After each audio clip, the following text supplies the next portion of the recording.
I'm just going to tell you, every case that I don't see a lot of these cases. Most people, 90% of these cases show up at the arraignment docket and they enter a plea, and the judge usually just finds them right there.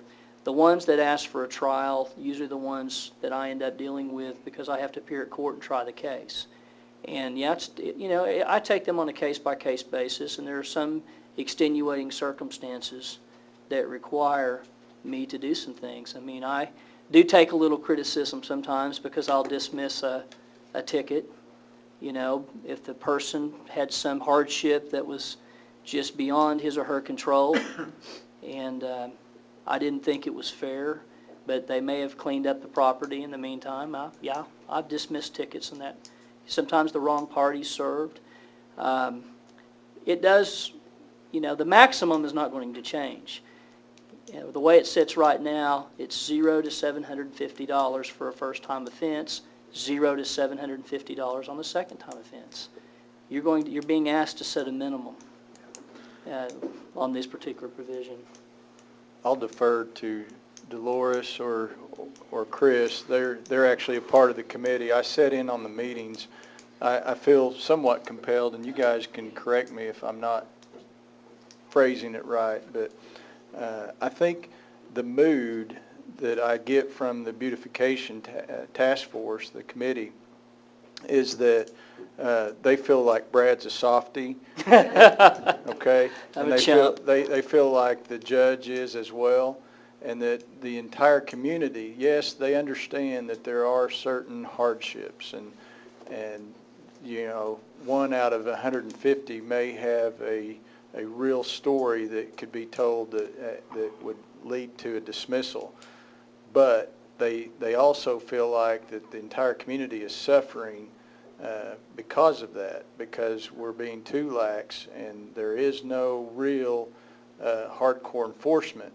I think we're to the point, and this is, again, me trying to phrase their discussions for hours. They've been discussing this, but I think they're worried that Ed Smith and his law enforcement efforts, these guys are going in there day after day writing these tickets, and they don't see much happening. They don't feel like it's being taken seriously.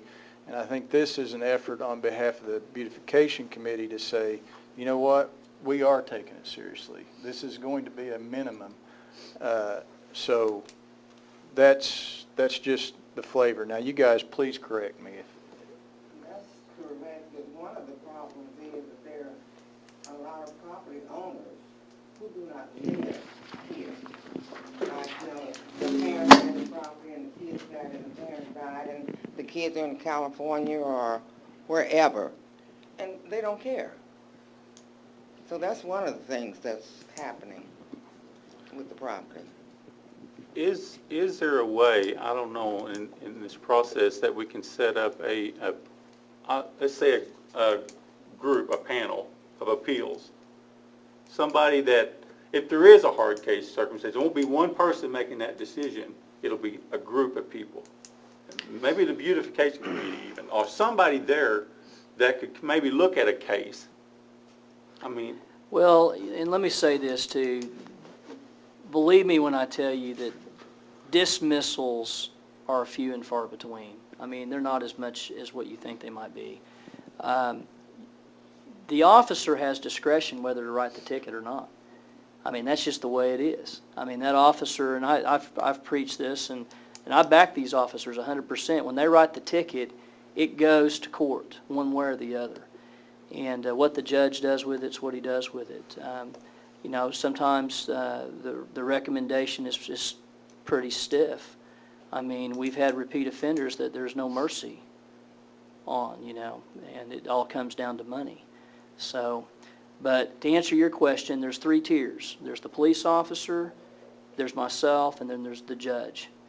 And it goes to those 3 persons before it gets somewhere. And usually there's a result at the end, but just like Dolores said, a lot of these people live out of town, and they're corporations or they're people that don't live here that for whatever reason they just don't care. And usually those people don't get a whole lot of breaks. So, correct me if I'm wrong, this would set up that if they go write a ticket, it's pretty much straight across the board then, it's $200, $244. $244. Minimum. I mean, you can't go in there and say, well, it's a hard case.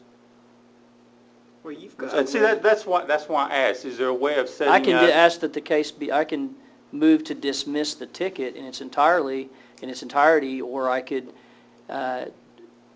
ask or request that the ticket be dismissed upon payment of court costs, something that like $44 or whatever. I could make that recommendation that is still subject to the judge's approval. Well, you're talking, it's a foot tall too. I mean, it's anything over 12 inches. I mean, that's a yard that's pretty out of hand. Yeah. One of the, And the officer's also going to know if it's a new case. If it's somebody he's never had problems with, he might be more inclined to say what's going on here. And if he finds out somebody's had some type of hardship, such as being in the hospital, he may not write the ticket. That's He may right. give him a chance to get it taken care of first. That's right. This is more to send a message that we're kind of getting tired of dealing with it. You Right. need to get your act together and keep it Well, we down. all agree that we need to do something, and we need to be very firm with it, but we also want to be fair. And I think we're talking in a fair way. And I totally agree, because, I mean, the area I live in, there is a lot of older houses, a lot of debris, there's a lot of stuff in my area. And you know what my concern is? I mean, the person out there that does have a real bad hardship, I mean, But everybody would have the opportunity to come forward and present their case Absolutely. after, once it's leveled, the fine is leveled, and they would have the opportunity to present their case Yes. and let it be heard. Yes, once that ticket is written and it goes to court, if the judge finds that person guilty, regardless of the circumstances, it's going to be a $200 minimum fine and $44 court costs. That's the rock bottom. $300 minimum on a second offense. Well, and we've also got to deal on as far as the structures are concerned, is the shell game. I mean, I'm not sure how much this will impact it, but you got these people who are being fined, and you're starting these proceedings against them to make them do something about it, and they just transfer a deed to someone else. well, I'm Someone else who serious. doesn't have the money, you think Yeah. they're going to accept that deed if they know that the first day they have it, they might be fined a minimum of $250? Yeah. They might think twice about taking that deed from them. Let me make one other comment too that I have found particularly interesting over the last probably month, and that is that the law enforcement officials here have started ticketing landlords. And I have not, now I've seen that before, but I have not seen that in such a focused manner. And I have had a flood of landlords in my office. Why am I getting this ticket? Well, because you've got property that is unkept and it's fallen apart. Well, you need to cite the tenant. Well, that doesn't work. Your tenant's been cited, so now we're coming after you. Well, I'm going to tell you, there's been a lot of activity and a lot of action since that's taken place. And I know of one landlord who's already told, two of them actually, that are in the process of evicting their tenants because of it. Now, there are good landlords around here, a lot of good ones that do everything possible. You know, you have to take these on a case-by-case basis. I had one landlord, sweet as she can be, came in and said, you know, I got this ticket. I have done everything I possibly could to get this tenant to move their car. I can't do it. I can't force them to do it, and I can't have the car towed because it's not mine. And you know what? Landlord had a point. Landlord had a point. What do I do? I mean, she's out there grasping for help. But the situation got resolved, and I had to do some, I had to talk to her. And I even called the tenant up, and we got it resolved. But there's going to be situations like that that's going to have to be left in the discretion of either myself or the judge. And you're just going to have to trust that we're doing the right thing. before we leave this subject, I'd kind of like to